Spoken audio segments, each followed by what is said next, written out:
सो है guys, welcome to this digital platform जिसका नाम है मास्टरगंज। दोस्तों, पिछले ही वीडियो की कड़ी में ये वीडियो भी हमारा बहुत ही महत्वपूर्ण होने वाला है। IMP जिसे हम बोल सकते हैं, ठीक है, इम्पॉर्टेंट होने वाला है। ये जो सीरीज चल रही है दोस्तों, PYQ की सीरीज चल रही है। किसकी? यूपी प्लस सी। यूपी में जितने भी क्वेश्चंस हिंदी के हैं, चैप्टर वाइज एक एक चैप्टर को डिस्कस कर रहे हैं। उससे रिलेटेड सब्जेक्ट को भी, सब्जेक्ट मतलब उससे रिलेटेड क्वेश्चंस को देख रहे हैं। साथ ही साथ उसका जो एक्सप्लेनेशन है अच्छे से भली भांति और डेफिनेशन के साथ, परिभाषा के साथ, उसके अर्थ के साथ समझा समझा के डिस्कस कर रहे हैं। तो जुड़े रहें हमारे साथ। अब हम वीडियो को शुरू करते हैं। ठीक है, चलते हैं, शुरू करते हैं। तो प्रश्न संख्या 131 नंबर है, जिसमें दिया हुआ है किस विकल्प में शब्द युग्म का अर्थभेद सही है। ठीक है, ध्यान से पढ़ेंगे सवालों को, उसके बाद उसमें घुसने की कोशिश करेंगे कि किस तरह से टैकल किया जाए। ठीक है, शब्द युग्म में ये लिखे हैं, अर्थभेद ये है। तो पहला प्रश्न है, पहला ऑब्जेक्ट है, क्या बोलते हैं यार, पहला ऑप्शन है और उर। ठीक है, दूसरा तथा। ठीक, उर, उरु, हृदय, नदी। तीसरा है इतर, इत्र, भिन्न, इत्यादि। ठीक है, अपरा, अपार, दूसरी जिसे पार न किया जा सके। ठीक है, तो साफ साफ पता चल रहा है अपरा, इसका जो अर्थ है दूसरी, और अपार मतलब अपार संपत्ति, जिसे, या अपार जिसे पार न किया जा सके। ठीक है, सपोज दैट ये नदी है, ये नदी है, ये ब्रिज है। ठीक है, ये ब्रिज है, इसको पार न किया जा सके, या तैरते हुए न पार किया जा सके। Something something like that. Yes, something something something like that. Very good, क्या बात है। अगला प्रश्न है, अच्छा इसका विकल्प जो ऑप्शन था इसको देख लेते हैं कैसे। अपरापार का ही था, डी था, आंसर सही था। अब 132 नंबर देखते हैं। श्रुति सम भिन्नार्थक शब्द युग्म चरम या चर्म का उचित उल्लेख, उचित अर्थ क्या है। देखिए, इस टाइप का प्रश्न हो चुका है, लेकिन फिर भी हम इसको डिस्कस करेंगे, छोड़ेंगे नहीं। पहला है टूटना, शाश्वत। दूसरा है श्रेष्ठ, शक्तिहीन। तीसरा है अंतिम सीमा। उसके बाद मतलब इसी का है चमड़ा, और लास्ट में सबसे है चमड़ा, अंतिम शब्द। ठीक है, क्या लिखना है, क्या कह रहा है, थोड़ा सा डिस्कस कर लेते हैं हम। दिए गए विकल्प में श्रुति सम भिन्नार्थक शब्द युग्म चरम, चर्म का उचित अर्थ है अंतिम सीमा। चर्म मतलब अंतिम सीमा, चर्म मतलब चमड़ा। ठीक है, तो ये ऐसे शब्द होते हैं जो पढ़ने और सुनने में लगभग एक से लगते हैं, परंतु अर्थ की दृष्टि से भिन्न होते हैं। जैसे शब्द है अवधि, समय। अवधि मतलब भाषा। ठीक है, लिखा है अंबुज, कमल। अंबुधि, सागर। बहुत ज़्यादा टफ नहीं था, आसान था, इसको ध्यान से देखिए। फिर अगर आप, अगला प्रश्न है हमारा 133 नंबर प्रश्न है, किस विकल्प में शब्द युग्म का अर्थ भेद सही नहीं है। ठीक है, तो लिखता है शब्द युग्म का यहाँ वो लिस्ट दे दिया और अर्थभेद इधर दे दिया। तो ऑप्शन पहला है बलि, बलि और बलि। ठीक है, उसके बाद बलवान, गाय। ठीक है, नागर, नगर, नगर में रहने वाला शहर। कुल, कूल, वंश, नदी का किनारा। अनल, अनिल, अग्नि, पावन। ठीक है, तो इसका आंसर जो है सही नहीं पूछ रहा है, मतलब जो गलत है, जो बाकी तीनों से भिन्न है, वो है ये ए नंबर है, बलि और बलि। ठीक है, बोलता है जो बलि था, ये बलि, एक्सप्लेनेशन पढ़ रहे हैं, ये होता है वीर, बलि, बलिष्ठ आदमी। ठीक है, उसके बाद बलि मतलब बलिदान, जैसे बकरे की बलि, या वीर सैनिकों की जो बोलते हैं ना कि एक बलि, बलिदान दिया, अपनी आहुति दे दी, मतलब देश के प्रति उन्होंने अपना बलिदान दिया, सर्वस्व निरक्षावर कर दिया। क्या बात है, तो यही बात थी। 134 नंबर प्रश्न है, किस विकल्प में शब्द युग्म का अर्थ भेद सही नहीं है। नहीं का बात पूछ रहा है, समझे। उसके बाद अविराम है, जो शब्द ये है अविराम, अविराम, स्थिर, लगातार, आदि, आदि, आरंभ, अभ्यस्त, चंचल, अचल और अंचल, स्थिर, क्षेत्र, असय, अयस, सॉरी अयस और अयश, अयस, ये हो गया बदनामी, लोहा। ठीक है, सही नहीं क्या है भैया, सही नहीं यही है अभिराम, अविराम। अभिराम का मतलब होता है स्थिर, अविराम मतलब लगातार। ये हो गया। उसके बाद है फिर ये आंसर इसका सही है, जिसके लिए शब्द विराम और विराम स्थिर लगातार का अर्थ शब्द भेद सही नहीं है। अविराम का अर्थ सुंदर और अविराम मतलब लगातार, जो बिना विराम के हो। अ मतलब बिना, ये है बिना, बिना विराम के हो, लगातार चलता रहे, बस हो गया। 135 नंबर देख लीजिए। 135 नंबर देखते हैं। श्रुति सम भिन्नार्थमक शब्द युग्म लक्ष्य और लक्ष्य। लक्ष्य, लक्ष्य और लक्ष्य का उचित अर्थ है। मैं सही पढ़ रहा हूँ, अपना आप देख लीजिए, ठीक है। ऑप्शन संख्या ये है, ऑप्शन नंबर ये है उद्देश्य, इसका होता है लाख गिनती। उसके बाद बी है देखने योग्य संपत्ति। उसके बाद सी है तीर रुपया। लाख है उद्देश्य। बताइए बताइए। तो प्रश्न का आंसर ये है, ए है। श्रुति सम भिन्नार्थमक शब्द युग्म लक्ष्य और लक्ष्य, ठीक है। ये लक्ष्य है और लक्ष्य, ठीक है, का उचित अर्थ है उद्देश्य और लाख, लक्ष्य, ठीक है। उसके बाद ये लक्ष्य मतलब भेद, उद्देश्य, ठीक है, target, the aim, the goal, ये ठीक है। उसके बाद साथ ही साथ है अगला 134वां नंबर है, 34 नहीं 36 नंबर है भाई। निम्नलिखित में से किस विकल्प में शब्द श्रुति सम भिन्नार्थमक शब्द का सही अर्थ भेद नहीं है, मतलब गलत वाला पूछ रहा है, गलत वाला पूछ रहा है, ठीक है। तो ऑप्शन देख लेते हैं, पहला, दूसरा, तीसरा, ठीक है। स्वपच मतलब स्वपच, चांडाल, स्वयं भोजन पचान बनाने वाला है। दूसरा है प्रवाल, प्रवार, मूंगा, वस्त्र। हुति, हूति, हवन, बुलावा। धाति, धाति, धरोहर, स्थिरता। नहीं है, कौन है? डी, डी नंबर जो है इसका, यही ऑप्शन गलत है, मतलब सही नहीं है। जैसे धाति, थाती लिखा है, थाती लिखा है, इसमें बोलता है थाती का सही अर्थ है धरोहर, और थाती जो है क्या है, स्थिरता का सही अर्थ नहीं है, बल्कि इसका सही अर्थ भेद है, पहले स्थिरता उसके बाद धरोहर। थाती, ये पहले स्थिरता है उसके बाद धरोहर, ठीक है। जबकि अन्य सभी शब्द जो है युग्म के भेद सही है।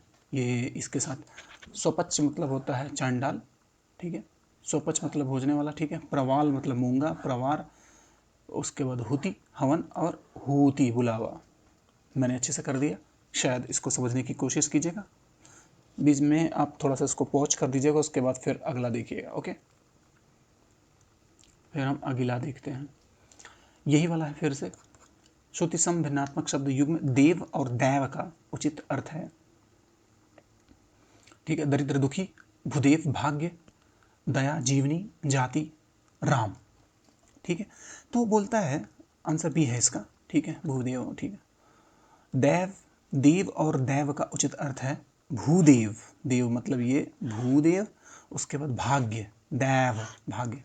विकल्प असंगत है, अन्य विकल्प असंगत है, बाकी सब सही है, ठीक है, समझ में आया। ये भूदेव मतलब देव मतलब साफ साफ भूदेव की भात भूगे, उसके बाद भाग्य, भाग सही है, बाकी सब ये सही नहीं है, ठीक है। अब आए हैं 138 नंबर प्रश्न पर है। श्रुति सम भिन्नार्थमक शब्द युग्म परिणाम और परिमाण का उचित अर्थ है, अर्थ है सही वाला पूछ रहा है, ठीक है। तो परिणाम लास्ट में क्या होता है, रिजल्ट जिसको बोलते हैं। परिमाण क्या होता है, माप, ठीक है, इकाई है, कुछ नहीं करना है। परिणाम जो है इसका अंत हो गया, ठीक है। उसके बाद परिमाण हो गया माप का उचित अर्थ है, तथा अंत और माप सुनने में समान लगने वाले किंतु भिन्न अर्थ वाले दो शब्दों को युग्म श्रुति सम भिन्नार्थक शब्द युग्म कहलाते हैं, ठीक है। अगला प्रश्न देखते हैं। भवन और भुवन अर्थ किस विकल्प में सही है? भवन और भुवन का अर्थ किस विकल्प में सही है? भवन मतलब क्या होता है, आपको महल होता ही है, भुवन जगत, ठीक है, साफ साफ दिख रहा है यहीं पे, भवन भुवन, ठीक है। इसका सही आंसर सही है, महल होता है, जबकि भुवन का अर्थ होता है जगत, जगत पिता ब्रह्मा। वन वर्ड सबस्टिट्यूशन, ठीक है, अनेक शब्दों के लिए एक शब्द। अंकेक्षक, अंकेक्षक शब्द के लिए सही वाक्यांश क्या है? अंकेक्षक डिजिट की ही बात कर रही है, ठीक है। तो इसका आंसर ये है, आय व्यय के आंकड़ों की जांच करने वाला अंकेक्षक बोलते हैं, ठीक है। ओके, आगे चलते हैं। इसका वो देखते हैं, एक्सप्लेनेशन देख लेते हैं। अंक 1 का सही वाक्यांश विकल्प डी होगा। अंक 6 का सही वाक्य आय व्यय के आंकड़ों की जांच करने वाला सेम टू सेम लिखा है, जरा सभी परेशान नहीं होना है, दैट्स इट। आगे बढ़े, 141 नंबर देखते हैं। किस वाक्यांश के लिए प्रयुक्त शब्द सार्थक नहीं होगा? नहीं है मतलब ये गलत वाला पूछ रहा है। बुरे मार्ग पर चलने वाला कुमार्गी, छुटकारा दिलाने वाला त्राता, आकाश में घूमने वाला आकाशवृत्ति, जिससे करना कठिन हो दुष्कर। बताइए, आइए देख लेते हैं। सही है जिसे करना कठिन हो, दुष्कर। ठीक है, बस यही जानिए और बाकी सब कोई दिक्कत नहीं है। चलते हैं फिर अगले प्रश्न पर। ठीक है, चलिए देखते हैं। ये सी नंबर सही है, इसमें दे रखा है। ठीक है, अब आइए 142 नंबर देखते हैं। गुप्तचर, इस शब्द के लिए कौन सा वाक्यांश सही है? सही वाला पूछ रहा है, तो बताइए बताइए बताइए बताइए बताइए। हाँ हाँ बताइए। छिपकर टोह लेने वाला, हर बात छुपाने वाला, छुपाने योग्य, जो गुप्त स्थान पर रहता हो। सीधी सीधी बात है, दिख रहा है। छिपकर टोह लेने वाला, गुप्तचर शब्द के लिए वाक्यांश सही क्या है? छिपकर टोह टोह टोह लेने वाला। असंगत है, अन्य विकल्प असंगत है। 143 नंबर देखते हैं। 143, किए गए उपकार को न मानने वाला वाक्यांश के लिए एक शब्द है। सीधी सीधी बात है, सब ये बड़ा कॉमन है, ये यूपी ट्रिपल एससी में खूब आता है, कृतज्ञ। कृतज्ञ, ठीक है। उपकार को न मानने वाला क्या कहते हैं? वाक्यांश के एक शब्द है कृतज्ञ है, ठीक है। और मानने वाला जो होता है कृतज्ञ होता है। 144 नंबर क्वेश्चन देखते हैं। किस वाक्यांश के लिए प्रयुक्त शब्द सार्थक नहीं है? तो ठीक है, बोलता है जल में जन्मने वाला जलज, जहाँ केवल रेत ही रेत हो मरुस्थल, अनुचित बात के लिए आग्रह दुराग्रह, जो सब कुछ जानता हो बहुज्ञ। ठीक है, सर्वज्ञ होना चाहिए वैसे, नहीं पूछ रहा है तो यही है, देख लीजिए। सर्वज्ञ, जो सब कुछ जानता हो, सर्वज्ञ। बाकी सही है। जल में जमने वाला जलज, जहाँ केवल रेत ही रेत हो मरुस्थल, अनुचित बात के लिए आग्रह दुराग्रह। ठीक है, अब चलते हैं अगले प्रश्न पर। क्या है? 145, जहाँ जाया ना जा सके, वाक्यांश के लिए एक शब्द क्या है? अधिगम, अगम, निर्गम, सुगम। तो अगम्य है, अगम्य है। ठीक है, जहाँ जाया ना जा सके, वाक्यांश के लिए एक शब्द है अगम्य। शेष विकल्प असंगत है। ठीक है, 146 देखते हैं। जिसका उपचार या हल न हो सके, वाक्यांश के लिए। ठीक है, साफ साफ है। असहाय, असीम, असाध्य, असह्य। देखिए ये सही है, असाध्य। ठीक है, असाध्य, इनक्यूरेबल बोलते हैं उसको, इनक्यूरेबल बोलते हैं इंग्लिश में। ठीक है, असाध्य, जिसका कोई सहायता करने वाला नहीं तो असहाय। ठीक है, ये सही वाला है। जिसकी कोई सीमा न, असीम, उपचार न हो सके, असाध्य है। जो सहन करने वाला योग न, असह्य है। ठीक है, तो ठीक है, ये वाला सी वाला प्रश्न सही है, बाकी सब गलत है, गलत।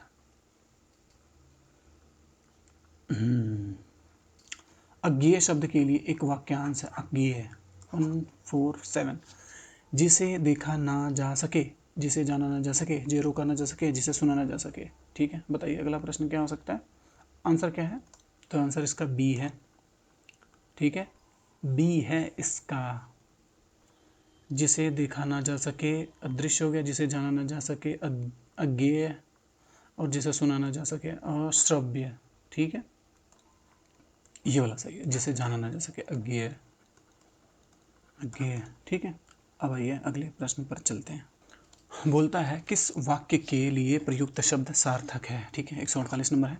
व्याकरण जानने वाला वीर प्रसू, क्षण में नष्ट होने वाला क्षतपूर्ति, सब जिसमें सबकी सम्मति हो सर्वज्ञ, जो बिना वेतन काम करने वाला अवैतनिक। ठीक है, यही सही है, बाकी सब गलत है। ठीक है, क्या है? डी वाला आंसर सही है, जो बिना वेतन का काम करता हो अवैतनिक। अब थोड़ा सा इसका सही वाला जो देख लेते हैं। व्याकरण को जानने वाला व्याकरण, व्याकरण, क्षण में नष्ट होने वाला क्षण नश्वर हो गया, जबकि जिसमें सबकी सम्मति हो सर्वसम्मति। 149 नंबर, प्रत्युत्पन्नमति, क्या बात है? प्रत्युत्पन्नमति शब्द के लिए सही वाक्यांश निम्नलिखित में से कौन सा है? प्रत्युत्पन्नमति। ठीक है। प्रश्न संख्या 149 का ये ऑप्शन नंबर 1 है, जो फिर से उत्पन्न हुआ हो। बी, जिससे बुद्धि में तुरंत नई सूझ उत्पन्न हुई हो, जिसकी बुद्धि में तुरंत नई सूझ उत्पन्न हो। सी, जो तत्काल शांत हो जाए, उत्तर न देने की क्षमता वाला। तो यही है, प्रत्युत्पन्न, तुरंत उत्पन्न हुई हो, जैसे सूझबूझ नहीं। ठीक है, सिखाई हुई बुद्धि, या फिर यूँ समझ लीजिए कि अचानक उसको ज्ञान की प्राप्ति हो गई है। तो ये है आंसर इसका। सही वाक्यांश जिसकी बुद्धि में तुरंत नई सूझ उत्पन्न होगा। ठीक है। अन्य वाक्यांशों के लिए एक शब्द निम्न प्रकार होगा। जो फिर से उत्पन्न हुआ उसे क्या होता है? द्विज। ठीक है। उत्तर न देने की क्षमता वाला अनुत्तरित। Very good, good good good good, very good. 150 number प्रश्न है, निम्नलिखित में से किस विकल्प में वाक्यांश के लिए एक शब्द सही नहीं है? ठीक है, तो देखते हैं। गिरने से कुछ ही बचे इमारत ध्वंसावशेष। ठीक है। उसके बाद पूर्णिमा की रात, कुहू, शिव का धनुष, पिनाक, ऐसी भूमि जो उपजाऊ न हो, उसर। सही नहीं है, क्या बोल रहा है भैया? बी नंबर, पूर्णिमा की रात को ये नहीं बोला जाता। पूर्णिमा की रात कुहू वाक्यांश के लिए एक शब्द असंगत है। पूर्णमासी का पूर्णिमा की रात कहा जाता है। ठीक है। पूर्णमासी जो होती है, पूर्णमासी लग गया है, जो अपने वहाँ घर परिवार समाज सोसाइटी में बोलते हैं उसी को, पूर्णिमा की रात को। ठीक है, पूर्णमासी को पूर्णिमा की रात कहते हैं। तथा कुहू अमावस्या की रात को कहा जाता है, जिसमें चंद्रमा भी न दिखाई दे। ठीक है। वाक्यांश एवं उनके शब्दों के अन्य विकल्प संगत है, बाकी सब सही है। ध्वंसावशेष ये सही है। पूर्णिमा की रात को जो पूर्णमासी हो गया, उसके बाद शिव का धनुष पिनाक हो गया, ऐसी बुद्धि जो उसर उपजाऊ ना हो, उसर कहलाती है। 141 नंबर देख लेते हैं। प्रश्न क्या है? जिसका वर्णन किया न जा सके, इस शब्द समूह के लिए एक शब्द बताइए। अकथनीय, अवर्णनीय, अकल्पनीय, अपठनीय। ठीक है, अवर्णनीय ये सही है। अब आइए थोड़ा सा देख लेते हैं। जिसका वर्णन न किया जा सके, अवर्णनीय। जिसकी कल्पना की न जा सके, अकल्पनीय। ठीक है। जिससे कहा न जा सके, अकथनीय। जिसे पढ़ा न जा सके, अपठनीय। सही है, साफ साफ है, स्पष्ट है महाराज, स्पष्ट है। चलते हैं अगले प्रश्न पर।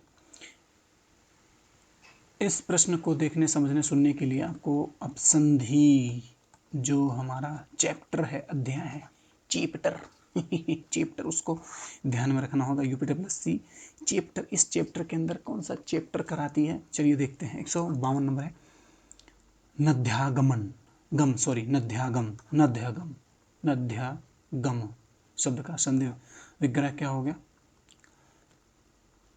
ठीक है, नद आगम, नदी आगम, नदी आगम, नध्यागम। ठीक है, तो ये आंसर सी है इसका, दिए गए प्रश्न में।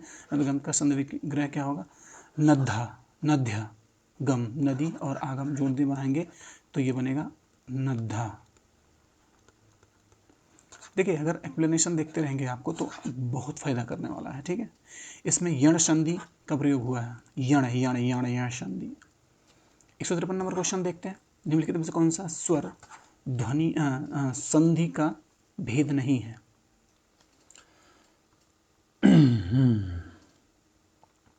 हल संधि, वृद्धि संधि, दीर्घ संधि, गुण संधि। स्वर संधि का भेद नहीं है, तो इसका आंसर है ए। दिए हुए प्रश्न में स्वर संधि का भेद विकल्प ए में नहीं है। शेष विकल्प स्वर संधि के भेद है। जैसे मूल रूप से स्वर संधि के 5 भेद होते हैं। ठीक है, दीर्घ होता है, गुण होता है, आयादि होता है, वृद्धि होता है, और यण, इसको यण बोलते हैं, यण भी बोलते हैं। बट लेकिन किंतु आपको ये नहीं सोचना है, आपको ये देखना हल संधि कोई भी नहीं है। ठीक है, अब आइए अगले प्रश्न पर चलते हैं। अगला प्रश्न देखते हैं, 154 नंबर का है। अभीष्ट का सही संधि विग्रह है क्या? ठीक है, पहला है अभिधन इष्ट, ईष्ट। ठीक है, दूसरा है अभिधन इष्ट, अभि और अभी दोनों अंतर है।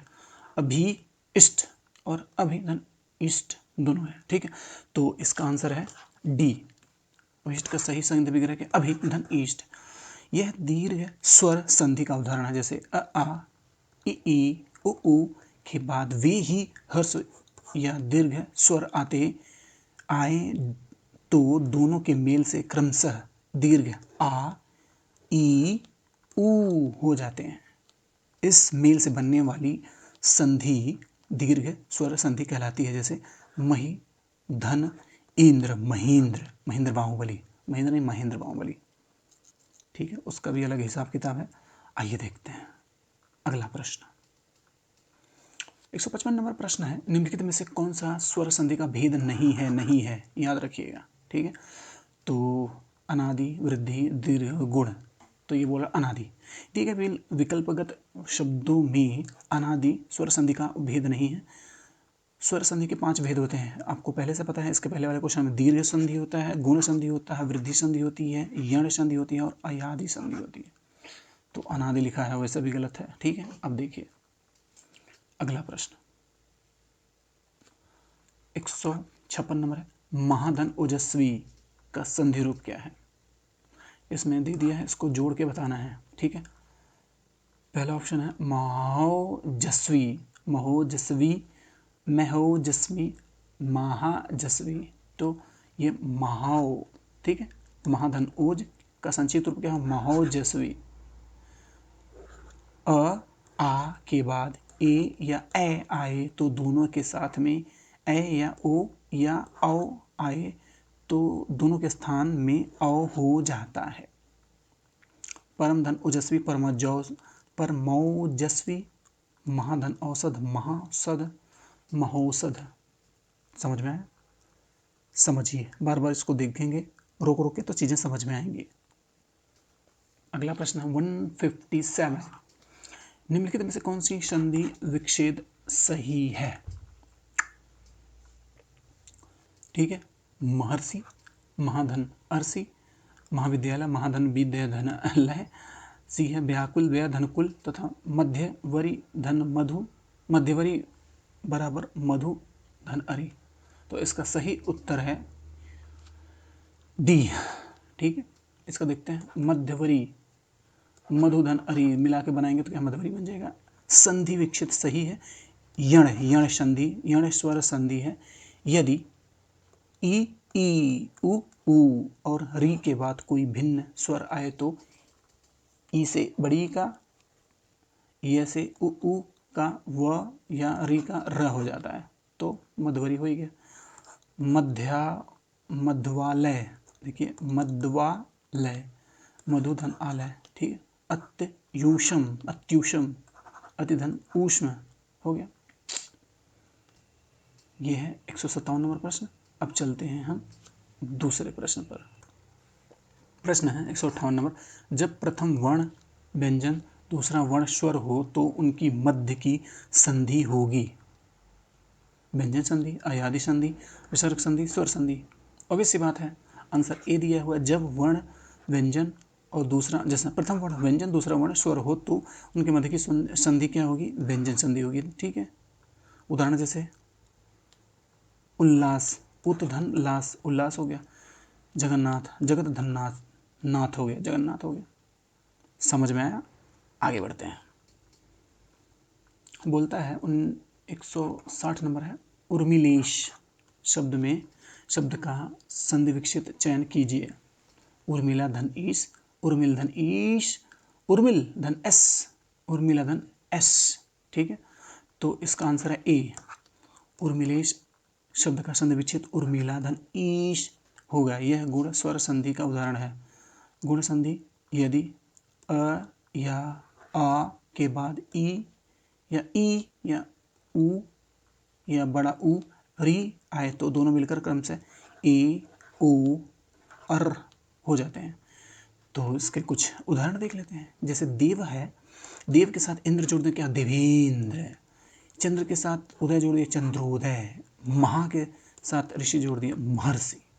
ठीक है, आगे प्रश्न देखते हैं 160 नंबर। 160 नंबर प्रश्न है,